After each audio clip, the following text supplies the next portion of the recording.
Halo semua, perkenalkan nama saya Syarvina Septiningsi dengan nomor IM 2023 150013. Saat ini saya akan menjelaskan kembali tentang mata kuliah seminar akuntansi yang pertemuan kelima dengan judul Standar Akuntansi Syariah. Pengertian akuntansi syariah menurut para ahli. Akuntansi syariah adalah akuntansi yang mengikuti prinsip syariah. Dengan kata lain, seluruh bentuk pencatatan dan pelaporan keuangan yang diperbolehkan menurut syariah.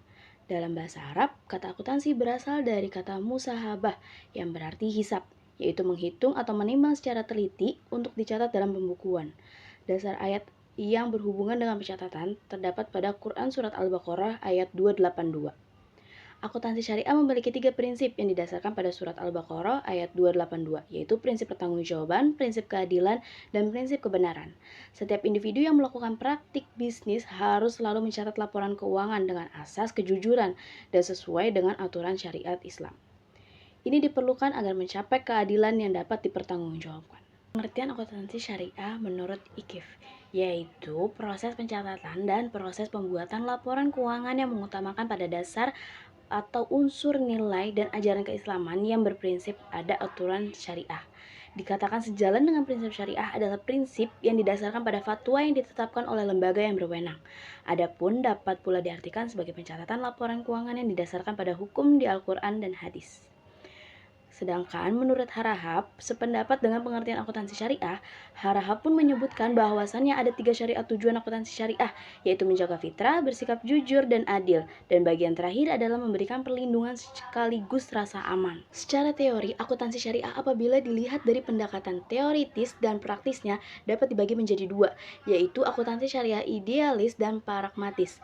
Akuntansi syariah pragmatis mengutamakan adaptasi akuntansi syariah konvensional, mulai dari konsep dasar teoritis sampai bentuk teknologinya, disesuaikan dengan nilai-nilai Islam. Sedangkan akuntansi syariah idealis mencoba membangun teori sampai bentuk teknologinya berdasarkan nilai-nilai Islam. Aliran akuntansi pragmatis menganggap beberapa konsep dan teori akuntansi konvensional dapat digunakan dengan beberapa modifikasi. Modifikasi dilakukan untuk kepentingan pragmatis seperti penggunaan akuntansi dalam perusahaan Islami yang memerlukan legitimasi pelaporan berdasarkan nilai-nilai Islam dan tujuan syariah. Akomodasi akuntansi konvensional tersebut memang terpola dan kebijakan akuntansi seperti Accounting and Auditing Standard for Islamic Financial Institution yang dikeluarkan AAOIVI secara internasional dan PSAK nomor 59 atau yang terbaru PSAK 101-106 di Indonesia.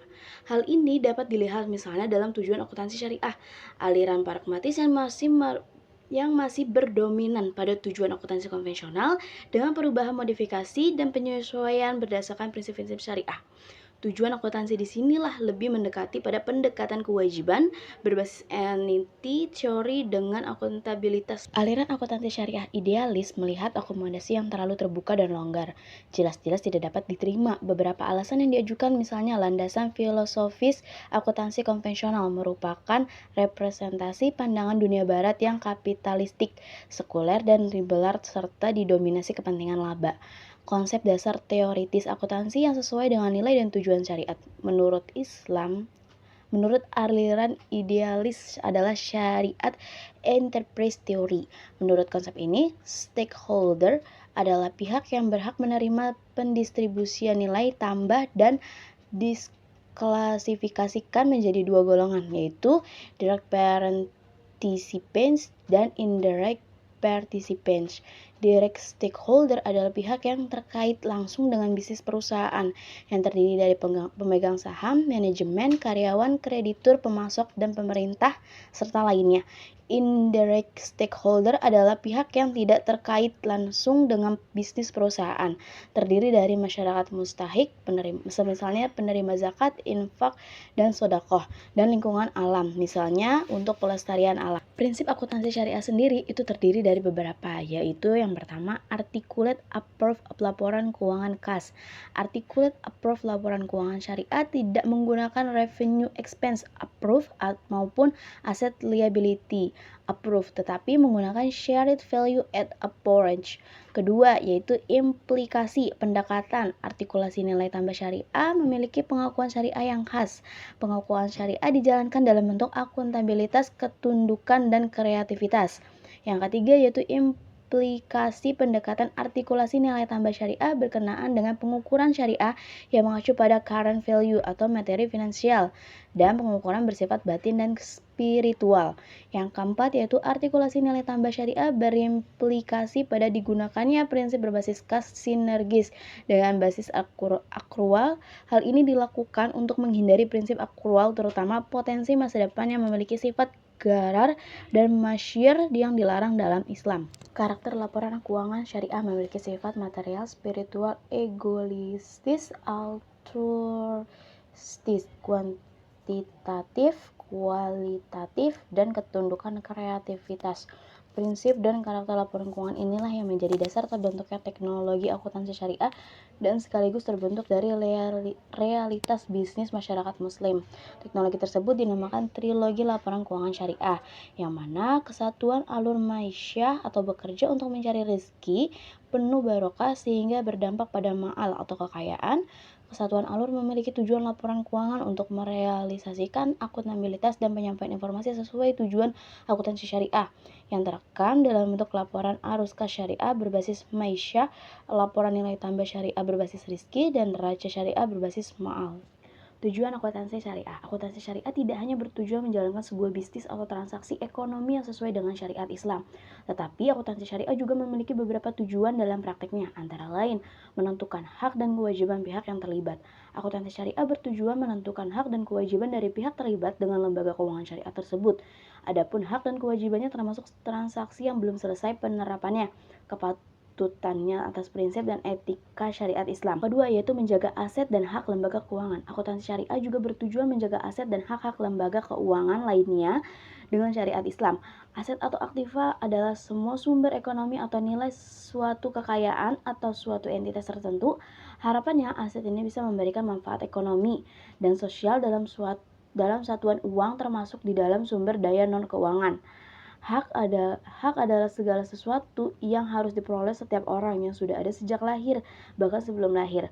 Hak juga merupakan sesuatu hal yang benar, milik, kepunyaan, kewenangan, kekuasaan untuk berbuat sesuatu sesuai ketentuan atau undang-undang. Kekuasaan yang benar atau menurut sesuatu derajat maupun martabat. Yang ketiga yaitu meningkatkan kemampuan manerial dan produktivitas. Tujuan ketiga yaitu meningkatkan kemampuan material dan produktivitas dari lembaga keuangan syariah. Material yang merupakan keterampilan mengorganisir dan semacamnya yang sangat diperlukan setiap pemimpin. Hal ini berhubungan dengan manajer. Sedangkan produktivitas dalam ini yaitu kegiatan produksi sebagai perbandingan antara luaran dengan masukan. Menurut Hejanto, produktivitas adalah suatu ukuran yang menyatakan cara mengatur dan memanfaatkan sumber daya agar mencapai hasil yang optimal. Prinsip-prinsip akuntansi syariah. Akuntansi syariah juga memiliki prinsip-prinsip dasar pada prakteknya yang membedakan dengan akuntansi konvensional. Berikut ini prinsip-prinsip dasar akuntansi syariah dan penjelasannya. Yang pertama adalah prinsip pertanggungjawaban. Akuntansi syariah memiliki prinsip pertanggungjawaban sebagai salah satu bentuk implementasi dari ajaran yang tertera dalam Al-Quran. Maksudnya, setiap manusia diajarkan untuk selalu bertanggung jawab atas perbuatannya. Dalam hal ini, transaksi yang dilakukan seorang pembisnis harus dipertanggungjawabkan secara konkret melalui laporan keuangan atau laporan akuntansi. Yang kedua yaitu prinsip keadilan. Akuntansi syariah juga berjalan menggunakan prinsip keadilan sesuai dengan yang diajarkan dalam agama Islam. Setiap manusia harus berperilaku adil kepada siapapun. Prinsip keadilan dalam akuntansi syariah sendiri juga memiliki dua pengertian. Yang pertama, prinsip keadilan berkaitan dengan praktik moral, yakni kejujuran. Kejujuran ini sangat penting supaya informasi akuntansi yang disajikan tidak menyesatkan dan merugikan masyarakat. Kedua, prinsip keadilan berasal dari kata adil yang bersifat fundamental dan berpijak pada nilai-nilai syariat secara moral. Artinya, keadilan ini menjadi pendorong untuk melakukan upaya dekonstruksi terhadap pembangunan akuntansi modern menjadi akuntansi alternatif yang lebih baik. Sekian penjelasan dari saya tentang standar akuntansi syariah. Terima kasih.